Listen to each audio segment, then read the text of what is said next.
오늘장 영향을 줄 수 있는 투자 뉴스 확인해 보겠습니다. 목요일 투자 뉴스인 전략 야천투자연구소 남인호 소장, LNS홀딩스 김선영 대표, 유한타증권 장시영 차장 수고해 주시겠습니다. 어서 오세요. 뉴스 바로 확인해 보겠습니다. SK온이 모회사인 SK이노베이션 등으로부터 총 2조 8천억 원 규모의 자금을 확보했습니다. 현대차가 2030년까지 19조 4천억 원을 투자해 전 세계 시장의 7%를 점유한다는 목표를 세웠습니다. 한국투자증권이 지주와 계열사가 가진 카카오뱅크 지분을 모두 취득하기로 했습니다. 저비용 항공사들의 국제노선 승객 규모가 코로나 이후 3년 만에 처음으로 대한항공과 아시아나항공을 넘어섰습니다. 올해 마지막 대여 바이어노트가 오늘 코스피 시장에 상장합니다. 올해 많은 기업들이 IPO 과정에서 상장 철회를 선택한 가운데 시장 친화적인 공모가를 앞세워 분위기 반전에 성공할 수 있을지 주목됩니다. 펩트로는 파킨슨병 환자를 대상으로 진행한 뇌질환 치료제의 임상 2상 시험 결과 유효성을 확인하지 못했다고 밝혔습니다. 국민들 고생은 안중에도 없는 걸까요? 오리무중, 대주주 요건과 금투세유의 씁쓸한 기사 첫 번째 내용으로 한번 확인해 보도록 하겠습니다. 사실 여러모로 고통스러운 현재 경제 상황에서 우리가 그나마 연말에 믿고 있었던 신락 같은 희망은 바로 대주주 요건 완화라는 정부의 좀 적극적인 행동이 아니었는지 모르겠습니다. 그런데 이게 지금 여야 합의가 계속 안 되고 있는 거죠? 네, 참 아침에 이런 소식 전해드려서 제가 참 마음이 무거운데요. 정말 우리나라 국회의원들 그 어떤 나라보다 열심히 일하시는 건 압니다. 그러나 정말 이 문제 오늘 이 시간이 없어서 이 말씀 드립니다. 저는 빠르면 오늘 결정해 주시고 늦어도 내일까지는 해 주셔야 됩니다. 왜냐하면 이 대주주 양도세란 것이요. 내일까지도 처리가 안 되면 다음 주 월화가 어떻게 됩니까? 이제는 실제 매물을 받는 날입니다. 임시국회 통과를 못하면은 무조건 세금을 내야 되기 때문에요. 자, 핵심은 이겁니다. 종목당 10억 이상씩 가지고 있는 분들은 대주주로 분류하는데 이거 자체도 말도 안 됩니다. 저 개인적으로는 OECD 국가 중에서 세계 경제 선진국 국가 중에서 종목을 10억 이상 가지고 있으면 대주주로 분류하는 국가가 저는 어떤 나라인가 궁금해요. 아무리 생각해봐도 10억을 가지고 대주주라 그런다. 이거는 말도 안 되는 정말 완전 상식밖에 참 터무니없는 그런 얘기라고 생각합니다. 자, 실제로 작년 이맘때였죠. 자그마치 장중에 3조 2천억이라는 말 그대로 천문학적인 매물 폭탄이 나왔습니다. 왜 그랬습니까? 내가 지금 11억을 가지고 있다. 그러면 1억 1천만 원 무조건 주식을 팔아야 됩니다. 그것이 우리나라, 먼 나라 얘기가 아닙니다. 대한민국에서 작년에 실제 있었던 일입니다. 그래서 저는 오늘과 내일 여야 간에 빨리 그 원내대표께서 만나셔가지고 이것만큼은 빨리 해결돼야 된다. 가뜩이나 지금 우리 주시장 아시죠? 전 세계 선진국가 중에서 꼴찌입니다. 꼴찌. 금년에 주가 하락률 25% 이런 가운데서 나라를 위해서 국민을 위해서 일을 하신다는 국회의원들이 이렇게 당연히 해야 될 일 하지 않는 것은 직무유기라고 생각합니다. 저는 너무 늦었지만 빠르면 오늘, 늦어도 내일까지는, 내일 장중까지는 이 대주주 양도세 문제 2년 유예가 아니고 사실은 폐기가 답입니다. 그런데 뭐 10억은 너무 적고 100억 내지는 500억으로 빨리 상향되시고 기간을 한 5년 정도 유예하는 법안이 빨리 통과되기를 바라겠습니다. 네. 올해가 이렇게 며칠 안 남은 시점에서 대주주 기준 금액이 정해지지 않는다면은 27일 막판에 매도 물량이 쏟아져서 시장에 또 커다란 혼란이 가중될 수 있습니다. 여러모로 고통스러운 지금 현재 시장, 정치권의 올바른 역할 또 평온한 연말을 한번 기원해 보겠습니다. 다음 이슈 바로 체크해 보시죠. 어제 골드만삭스는 삼성전자의 4분기 이익을 대폭 하향 조정했습니다. 또 밤사이 마이크론 테크놀로지는 지금 부진한 실적을 발표를 했죠. 앞으로 가이던스 매출도 조금 예상치보다는 상회하는 수준을 발표는 했지만 시간에 걸해서 마이크론 테크놀로지의 주가는 하락세를 보이고 있는데요. 자, 삼성전자 58,000원 선까지 미끄러졌습니다. 그런데 이제 반도체주 바닥에 다 왔다라는 분석이 나왔어요. 네, 일단 이건 확인하기는 조금 쉽지가 않습니다. 왜냐하면 재고의 감소란 것은 그 회사의 어떤 영업 비밀에 해당되기 때문에 얼마만큼 재고가 줄었습니까? 라고 정확하게 집계내기 힘들죠. 그러나 재고 출하 지표가 있답니다. 이것이 과거에 우리가 반도체 주가 움직임하고 재고 출하 지표, 다시 말해서 출하하는 양하고 재고량을 비교해가지고 이 주가랑 연계시키는 건데요. 이게 굉장히 상관관계가 높다 그럽니다. 그런데 그 지표가 2달째 오르고 있어요. 무슨 얘기냐? 이제 반도체 관련된 이런 재고가 많이 소진됐다. 지금 반도체 D램, 낸드프레시 최바닥입니다. 그런데 재고 소진됐다는 게 뭐죠? 말 그대로 고육지책입니다. 빨리 하루라도 빨리 반도체 업황을 좋게 만들기 위해서 양사가 삼성전자하고 하이닉스가 되겠죠. 양사가 재고 물량을 정리한 것이죠. 그래서 우리가 업계에서는 보통 내년 1분기냐 2분기냐 논란이 많습니다만 재고 출하 지표가 2달 연속 좋아졌다는 얘기는 아마도 1분기에 반도체의 저점이 날 확률이 높다고 봅니다. 방금 이승께도 말씀하셨습니다만 삼성전자 58,000원, SK하이닉스 78,000원 말도 안 되는 소리죠. 지금 종합주가지수가 왜 2,300포인트 있습니까? 왜 연초 대비 700포인트나 하락했습니까? 바로 두 종목 때문입니다. 삼성전자와 하이닉스가 반등을 하지 못하는 한 대한민국 코스피, 대한민국 종합주가지수가 올라가기는 정말 어렵죠. 그래서 저는 이 반도체 출하 재고 지표가 좋아진 만큼 오늘부터라도 삼성전자와 SK하이닉스의 주가 반등을 기대해 봅니다. 네, 출하 지표는 좋아졌고 일단 그래도 업계에서는 반도체 한파 내년 상반기까지는 이어질 것이라는 전망이 우세한 상황입니다. 그럼에도 불구하고 좀 주목해 볼 만한 종목, 반도체 관련 종목이 있을까요, 장시영 차장님? 일단 뭐 메모리 쪽 사업, 그러니까 삼성전자 하이닉스는 메모리 쪽 그리고 뭐 낸드라든지 그쪽의 비중이 매출 비중이 높기 때문에 그쪽에서 재고라든지 이런 부분들이 줄어들고 출하가 당장에 조금 늘었다고 하더라도 실제로 실적에 반영이 되면서 긍정적으로 주가 흐름에 뭐 작용하기에는 조금은 시간이 걸릴 것 같습니다. 다만 그러면 삼성전자가 다른 사업을 영위하는 부분들에서 특화된 부분을 좀 살펴봐야 될 것 같은데 파운더리 사업 쪽에는 지속적으로 좀 투자를 진행을 하고 있고요. 그리고 그쪽 사업과 관련해서도 뭐 전략 회의를 한다든지 여러 가지 방법으로 좀 점유율을 늘리기 위해서 삼성전자도 노력을 하는 것 같습니다. 그렇다면 그쪽에서 좀 우리가 찾아볼 만한, 그러니까 뭐 승부를 걸어볼 만한 이런 종목을 좀 찾아봐야 될 텐데 저는 소재 쪽에서 동진세미캠을 여전히 좀 관심 있게 지금 지켜보고 있습니다. 그러니까 EUV 강가객을 한계 반도체 라인에서 동진세미캠 EUV PR을 사용한다, 강가계를 사용한다라는 기사가 지난달에 나왔었는데 사실 동진세미캠은 ASML 그 코리아 대표를 부회장으로 영입하면서까지도 EUV PR 사업에 대해서 굉장히 좀 공을 기울이고 있는 것은 사실입니다.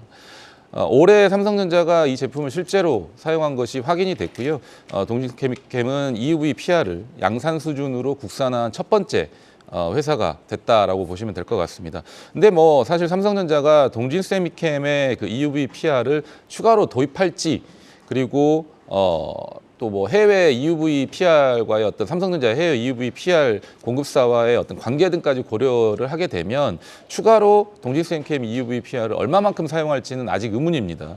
그래서 뭐 또한 이제 동진세미캠이 다른 이 라인에서도 EUV PR이 안정적으로 성능을 보이는지도 어떤 관건이 될 것 같고요. 뭐 일단은 납품량이 소량인 만큼 향후에 어떤 추가 공급 확대 여부에 따라서 동진세미캠의 실적도 좌우될 전망으로 예견이 되고 있습니다. 다만 최근 동진세미캠이 이 미국 텍사스 공장 투자를 결정을 했는데 테일러에 위치한 삼성전자 EUV 공정 라인의 PR 제품을 납품할 것으로 좀 예측이 되고 있습니다. 그래서 이런 부분들을 생각을 하면 뭐 올해 연말 내년 1분기부터라도 당장에 좋은 어떤 성과가 나올 수도 있다라는 기대가 기대감에 의해서 주가가 좀 오를 수도 있다는 생각을 해볼 수가 있겠죠. 뭐 일단 국산화의 오랜 수건이었던 PR 제품이 안정적으로 공급이 된다면 그리고 뭐 또 한 가지 호재가 있죠. 동진세미캠 같은 경우는 노스볼트사와 2차 전지 소재 공급 사업도 내년부터 좀 본격화될 것으로 좀 기대가 되고 있기 때문에 이런 두 가지 부분들이 모멘텀이 될 것으로 좀 생각을 하고 있어서 지금 주가 자체가 뭐 그렇게 썩 뭐 반도체 부분은 크게 뭐 올라간다거나 크게 빠진다거나 이런 부분들은 아닌 것 같습니다. 이미 좀 바닥을 향해서 좀 자리를 잡아가는 듯한 모습이기 때문에 지금 시점에서 좀 관심을 가져보시면 어떨까 이렇게 좀 말씀을 드리고 싶습니다. 네, 노스볼트사와 2차 전지 소재 공급 모멘텀까지 유효한 동진세미캠 한번 주목해 보도록 하겠습니다. 이렇게 업황 불확실성은요, 반도체뿐만 아니라 IRA 가이드라인 발표가 내년 상반기로 연기된 2차 전지 쪽에서도 계속 이어지고 있습니다. 2차 전지 관련 뉴스 한번 확인해 보죠. IRA라는 먹구름이 있을지언정 사실 배터리는 확실히 성장성이 담보되어 있는 산업인가 봅니다. SK이노베이션, SK온 전기차 배터리 사업에 2조 8천억 원 직접 투자에 나선다고요? 네, 맞습니다. 말씀하신 대로 이제 SK이노베이션이 SK온 쪽에 직접 투자를 통해서 이제 성장 동력을 이어갈 것이다라는 그런 내용이 좀 나왔는데요. 이거는 당연히 앵커님 말씀하신 대로 배터리 사업에 대해서 이제 성장의 확신이 들었다라고 좀 생각하시면 될 것 같습니다. 어쨌든 이제 이는 직접 투자를 통해서 이제 중장기 배터리 수요 증가에 선제적으로 대응해서 기업 가치를 올리겠다는 그런 전략이라고 보시면 될 것 같은데요. 방식은 유상증자입니다. 뭐 가장 일반적이고요. 어제 공시를 통해서 SK온 유상증자를 결의했다고 발표했는데 규모는 총 2조 8천억 수준입니다. 그래서 SK이노베이션이 2조 그리고 한국투자 P 등 FI가 이제 SK온에 한 8천억 정도를 투자하는 방식이고요. SK이노베이션은 이번 달 안에 1조를 투자하고 남은 1조 원 같은 경우는 내년에 이제 진행할 예정이다라고 이제 구체적으로 밝혔고요. 일단 한국투자P 같은 FI 같은 경우는 연내 8천억 출자를 진행한 다음에 내년 중에 추가로 한 5천억 정도를 더 출자할 수 있다라는 이런 얘기까지 나왔습니다. 참고로 지난달 30일이었나요? 그때 이제 SK이노베이션이 1조 3천억 규모의 자금 조달이 가능하다라고 했었는데 이번 조치는 그 공시에 대한 어떤 후속 조치다라고 좀 보시면 될 것 같습니다. 일단 또 한국투자P를 제외하고도 지금 굉장히 많은 외부 투자자 유치 가능성이 있기 때문에 SK온은 앞으로 아무래도 이제 FI 쪽 유치는 어렵지 않을 것이다라고 보고 있고요. 이건 아무래도 이런 내용들이 지속적으로 나올 것이다라고 예상하고 있습니다. 잘 아시는 대로 이제 최근 SK온 같은 경우는 미국이나 헝가리 등 글로벌 생산 기지 구축에 좀 주력을 하고 있습니다. 이에 따라서 최근 현대차 그룹과 북미 전기차 배터리 공급 MOU 체결하는 등 발빠른 액션을 취하고는 있습니다. 하지만 IRA나 이런 법안에 조금 눌려 있는 느낌이 있긴 있지만 중요한 부분은 그런 법안을 넘어서 이제 이런 성장성이 그래도 장기적으로 답보되어 있기 때문에 이 부분 체크하셔가지고 관련 투자하신 분들은 중간에 이런 소식 너무 많이 쓰지 마시고요. 투자를 이어가셨으면 좋겠다라는 의견 드리겠습니다. 네. 일단 SK이노베이션 전기차 배터리 사업에 확실하게 투자하겠다라는 의지로 보이는데 관련해서 주목해 볼 만한 종목이 있을까요? 완성 셀업체들이 만약에 투자를 지속한다고 한다면 결국은 장비주들에 대한 관심을 좀 지속적으로 좀 해보셔야 될 것 같다고 생각을 합니다. PNT가 SK온에 들어가는 장비들 중에 비중이 좀 굉장히 크다라고 보실 수가 있겠는데요. PNT는 지금 현재 기준으로는 2020년과 21년 수주를 매출로 인식을 하고 있습니다. 그러면 현재까지 쌓여있는 수주 잔고는 2조 원이 다 돼가는데 이게 2023년까지 계속해서 매출로 잡힐 것으로 좀 보여지고 있습니다. 그러면 지금 2020년과 21년 환율인 1,140원 요 수준, 평균 1,140원 수준에서 수주를 받았기 때문에 내년까지도 1,200원대, 1,300원대의 국내 원달러 환율이 유지가 된다고 한다면 환율 효과까지 지속적으로 누릴 수 있을 것으로 좀 보여지고 있습니다. 그리고 최근에 SK온에서 그 자금 조달 이슈로 인해서 투자가 좀 지연되는 부분들 때문에 수주가 본격적으로 이게 장비 발주가 조금 늦어져서 PNT의 수주가 조금 늦어졌었는데 아마 이제는 유상증자를 통해서 자금 조달을 마무리 지었기 때문에 본격적으로 좀 발주가 이어질 것으로 좀 보여지는데 만약 PNT가 발주를 받는다고 한다면 수주를 받는다고 한다면 전국에서 쿼터 그리고 아변 슬리팅 포함했을 시에 대략 최대한 9천억 정도의 수주 물량을 받을 것으로 예상이 되고 있습니다. 그래서 전체 설비에서 PNT가 영위하는 전국 공정 비중이 가장 높은 상황인데 헝가리 3공장, 중국의 엔칭 공장 이런 부분들 다 2024년 가정을 한다고 한다면 2023년에는 PNT를 포함해서 SK온 장비업체들의 매출 인식이 앞서 말씀드린 대로 계속해서 이어질 것으로 보여지고 그리고 새로운 신규 수주까지도 연말부터 시작해서 내년 초까지 지속적으로 좀 이어질 것으로 보여지기 때문에 지금부터서라도 이제는 소재라든지 이쪽에 대한 부분 그리고 장비 쪽에 대한 부분들 집중적으로 좀 살펴보셔야 될 시기가 아닌가 이렇게 말씀드리고 싶습니다. 일단 공격적인 투자를 한다면은 공장 안에 들어가는 게 장비니까 장비 관련 종목 PNT를 좀 지켜보자라고 말씀을 해주셨습니다. 이렇게 반도체 2차 전지 뉴스 확인해 봤는데요. 사실 이 섹터도 이보다 더 안 좋을 수는 없습니다. 연저점은 물론 2021년 저점 깨고 2020년 저점 확인하러 가고 있는 현대차 뉴스 한번 확인해 볼게요. IRA와 환율 우려 속 15만 5천 원 선도 내어준 현대차 주가. 그러나 주가와는 별개로 기저에서는 지금 또 공격적인 투자를 단행하고 있는 것 같아요. 네, 맞습니다. 제가 항상 삼성전자 같은 종목들 기업들 말씀드릴 때도 항상 그렇지만 이제 주가라는 거는 현재 당연히 이제 현재 상황을 좀 많이 눌려 있을 수밖에 없기 때문에 이렇게 주가가 다른 외부적인 요인에 의해서 눌린다 하더라도 기저에 기업이 어떤 이제 액션을 취하고 있는지를 한번 보시면 좋을 것 같다는 말씀드린 적이 있는데요. 일단 이렇게 위축될수록 실질적으로 정말 기업도 같이 위축이 되느냐 아니면 위축이 되는 상황임에도 불구하고 투자를 하느냐 이거에 따라서 앞으로의 주가 방향은 굉장히 달라질 것으로 예상하고 있습니다. 현대차가 2030년까지 고급차 브랜드 제네시스를 비롯한 전기차 종을 17종으로 늘리고 연간 전기차 생산량을 187만 대로 하겠다라고 목표를 발표했습니다. 그리고 향후 19조를 투자해서 미국 시장의 11% 그리고 전 세계 시장의 7% 시장 점유율을 일단 목표로 세우긴 했습니다. 하지만 이와 함께 바이든 행정부의 IRA와 관련해서 이제 타격이 시작되고 있죠. 그래서 이제 포드의 추월을 당해서 이제 미국 시장 내 2위를 뺏겼다는 소식인데 사실 이건 단기적인 부분이기 때문에 또 2위 뺏어올 수 있습니다. 그래서 이건 너무 마음 쓰실 필요 없을 것 같고요. 뭐 2위였다 3위로 밀렸다? 이거 주가 큰일 나는 거 아니야? 이렇게까지 생각하실 필요 없을 것 같고요.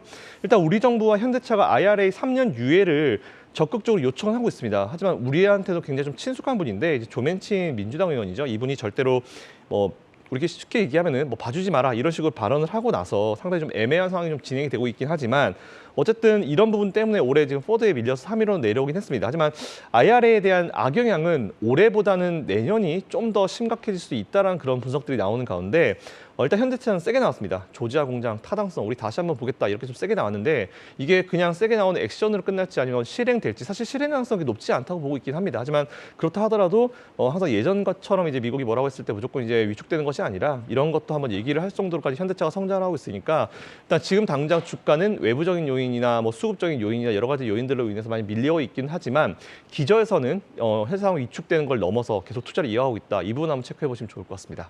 네, 이렇게 기저에서는 공격적인 투자에 나서고 있고 지금 IRA 관련해서도 세게 나오고 있는 현대차.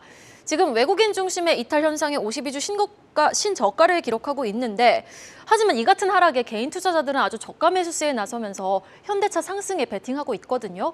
지금 한 달간 현대차만 개인들은 2천억 원 가까이 매수했습니다. 지금 개인 투자자들 괜찮은 겁니까?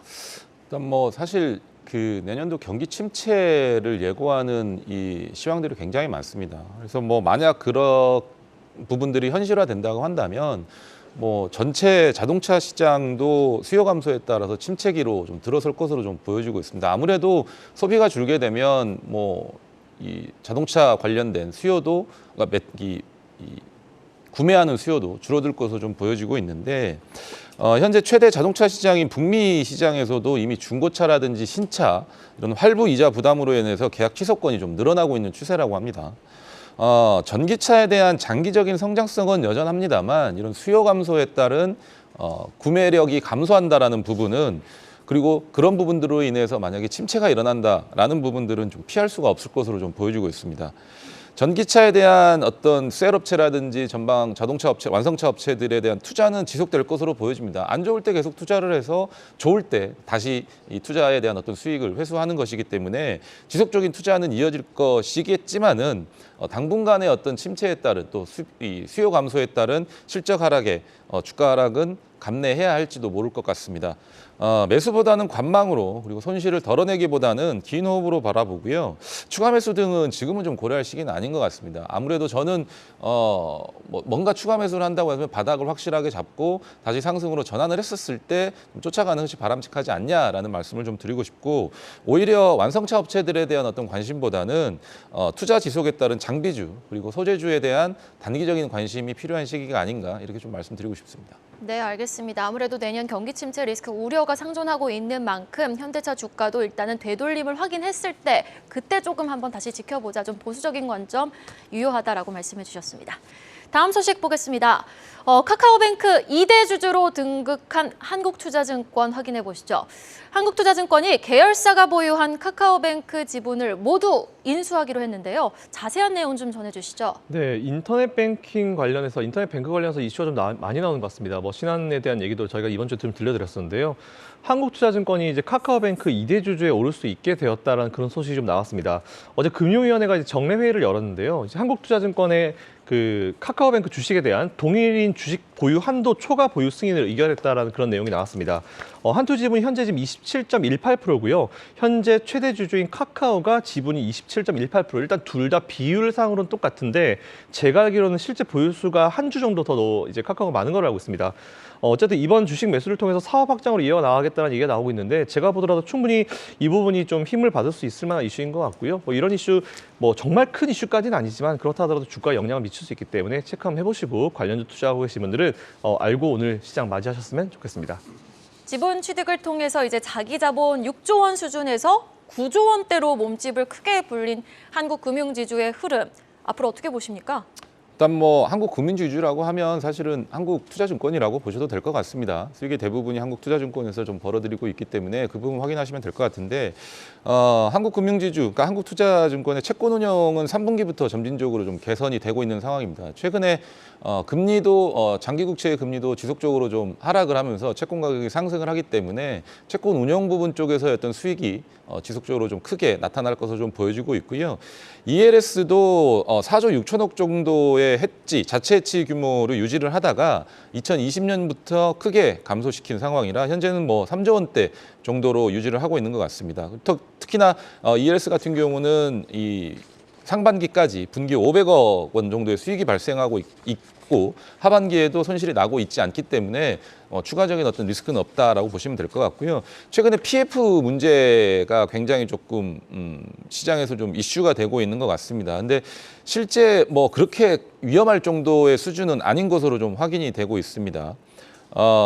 계약금 대출에서 증권 10건, 저축은행 및 캐피탈에서 2건 정도 연체가 발생하고 있는데 규모 자체가 좀 제한적이고요. 지난 금융위기 때 이런 PF에서 15% 가상의 어떤 부실이 발생을 했기 때문에 그 수준까지는 좀 대비를 하고 있는 것 같습니다. 회사 자체적으로. 그래서 이 부분은 염려하시지 않아도 될 것 같고요. 그러면 방금 이제 이 대표님께서 말씀해 주신 카뱅의 2대 주주로서의 계속 유지하는 부분들, 금융위에서 승인해 준 부분들인데 자기 자본 규모가 카뱅 지분으로 인해서 9조 원대로 늘어나면서 IB 쪽에 대한 어떤 사업의 팔로가 좀 더 크게 늘어날 것으로 좀 보여줄 것 같습니다. 뭐 신용공여 한도도 늘어나고요. 레버리지 비율도 상향되기 때문에 이 부분에 대해서 오히려 긍정적인 기대를 좀 해볼 수 있을 것 같다라는 부분이고 카카오뱅크 이익도 증가하고 있는 것 같습니다. 그래서 2023년 기준으로 1,000억 원가량의 지분법 이익이 반영될 것으로 좀 보여지니까 이런 부분들까지 추가적으로 좀 이슈가 될 것 같습니다. 그러면 뭐 한국 금융주주 같은 경우는 어찌됐든 가치주주적인 성격을 가지고 있기 때문에 현재 시점에서 또 내년까지도